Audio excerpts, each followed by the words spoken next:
74 ballistic missiles, 11 minutes.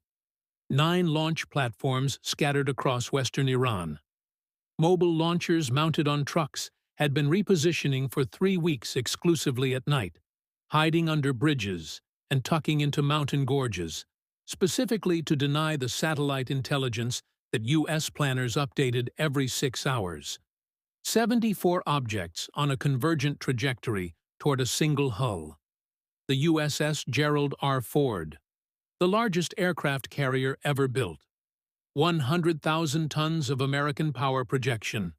5,200 people on board. That was what Iran decided to attack. And before anyone asks why, it must be explained.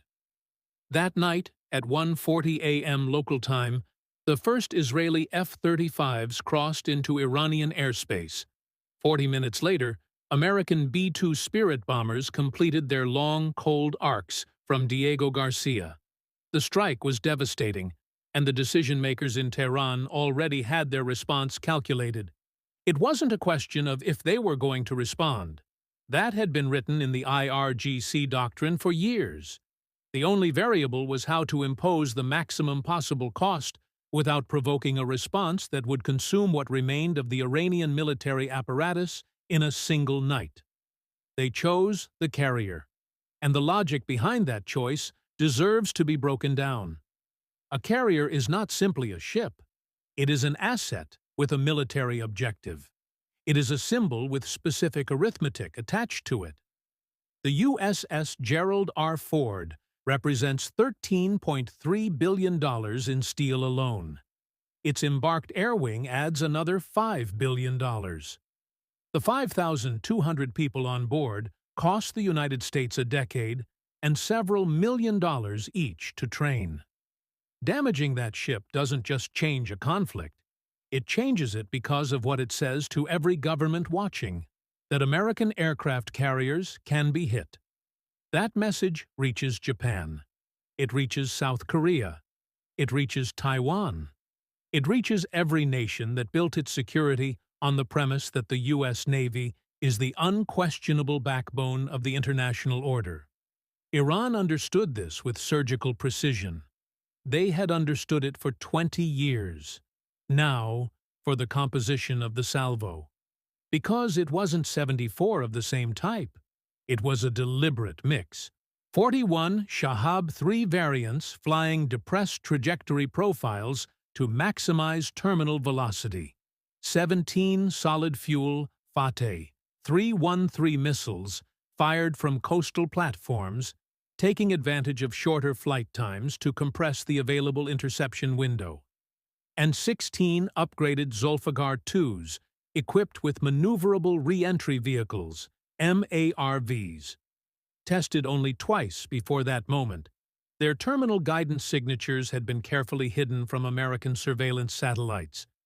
The maneuverable ones were the dangerous ones, not because 16 missiles alone saturate any defense, but because a maneuverable re-entry vehicle turns interception, normally a solvable algebra problem, into three-dimensional chess played at Mach 4. You can no longer extend the ballistic line and place your interceptor there. The target moves, and when it moves at hypersonic speed through the upper atmosphere, the window for a lethal interception shrinks from seconds to fractions of a second. Both sides had done the math. The question was whether the calculations matched reality when 74 objects appeared simultaneously on the same radar screens. To the combat, the Ford's Combat Direction Center detected the launch signatures at 3:17. And here is a key detail. It wasn't the ship's radar that gave the first alert. It was the SBIRS, space-based infrared system, that captured the thermal glow of the ballistic missile engines igniting and transmitted the detection to the fleet units in a matter of seconds. The strike group reacted immediately. The Aegis system on the cruiser USS Bunker Hill began calculating interception solutions before a human had even processed what the screens were showing. SM-3 Block 2 A missiles, kinetic impact vehicles with no explosive head, just metal moving at Mach 15, began launching from the vertical launch systems in 90 seconds. The first Iranian missile died at an altitude of 71 miles, 340 nautical miles from the Ford. By the time that debris cloud was dispersing, the SM-3 Plus interceptions had already been successful. 17 missiles survived that first defensive layer. 11 of them were conventional Shahab variants, predictable in their terminal phase. The SM-2s took care of 8.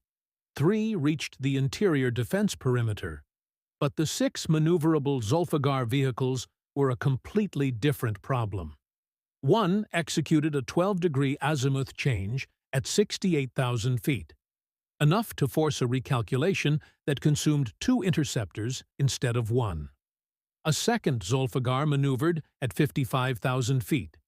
The SM-2 passed within 40 meters and, on the second pass, triggered its proximity fuse. The fragmentation damaged the re-entry vehicle's guidance electronics but did not destroy the structure. The vehicle continued its descent, partially blind, still supersonic, still pointing more or less toward the Ford. The tactical action officer saw a single track symbol continue its descent on the screen after an interception that should have resolved it. He had 4 seconds to make a decision. CIWS free. All close-in weapon systems free. The Ford's 4 phalanx Gatling guns converged on the track. The damaged Zulfiqar detonated 340 meters above the water, 680 meters off the port bow. A fragment struck the ship's sponson and left a 10-centimeter mark in the steel. No crew members were injured, and no systems were damaged. The Ford had been hit by debris from a missile that was no longer a missile. In the history of U.S. aircraft carrier operations, that barely qualifies as an incident. However, it will appear in the curriculum of every naval war college on the planet for the next decade because what it represents is a proof of concept. The maneuverable re-entry vehicle got close enough to leave a mark, and that, in strategic terms, cannot be erased. The entire engagement lasted 9 minutes and 47 seconds. Of the 74 missiles launched, 69 were destroyed across various defensive layers. 3 impacted the water in less than a minute. 2 hit within 2 nautical miles of the ship. 2 were eliminated in the terminal zone. 1 left shrapnel on the sponson. 0 U.S. casualties. The Ford did not even alter its course. In narrow-metrics, it was an absolute American tactical success. But narrow-metrics do not tell the whole story. And here is where it gets uncomfortable. The Ford strike group expended 63 interceptors during those 9 minutes. SM-3s, SM-2s, evolved Sea Sparrows, phalanx rounds. Logistics officers immediately began calculating the consumption rate against the available replenishment inventory. Rearming the missile magazines of a carrier strike group takes weeks. The nearest facility was Bahrain, which Iran had attacked simultaneously with a separate salvo, considerably complicating that timeline. And now, let's talk about the number that really matters: the exchange ratio. Iran spent approximately $180 million firing those 74 missiles. The American defensive response cost between $900 million and $1.3 billion in interceptors. Every time Iran fires and the United States defends, Iran spends $1 and the United States spends between 5 and 7. Iranian planners had studied exactly this dynamic during the conflict in Ukraine, observing how Russian drone salvos drained Ukrainian interceptor magazines. They learned the right lesson. The goal was never to sink the Ford. The goal was to force a continuous and costly defense until maintaining the carrier's presence became the news itself, rather than the campaign it was supposed to be enabling. And Iran still had 700 missiles in inventory.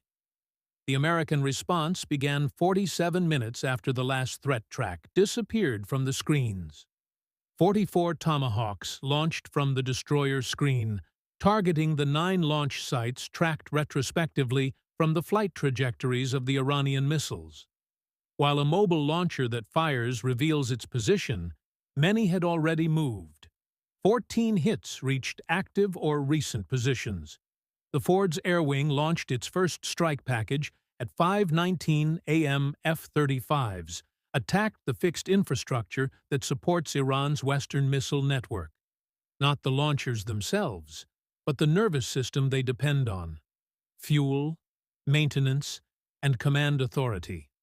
By mid-morning on March 1st, the pattern was visible to anyone looking at the full picture, instead of individual events.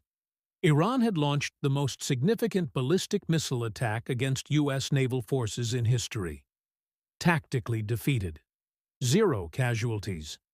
And yet, at the same time, Iran had demonstrated that its maneuverable re-entry vehicle works, that its mass salvo doctrine stresses defenses, and that the exchange ratio bleeds the defender faster than the attacker.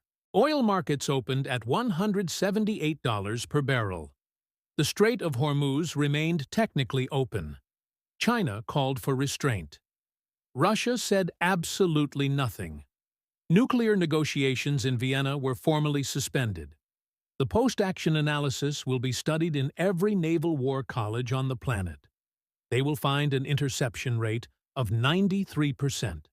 Extraordinary. Representative of decades of investment in missile defense. They will also find that the 7% penetration came specifically from the category of threat in which Iran had invested the most. Against a salvo of 74 missiles, 7% means 5 missiles in the terminal zone. On a different night, with different warheads, that is a completely different story. The lesson Iran takes away: the maneuverable re-entry vehicle works. Build more. The lesson American planners take away: 74 missiles cost more to defend against than to fire, and the next salvo will be larger.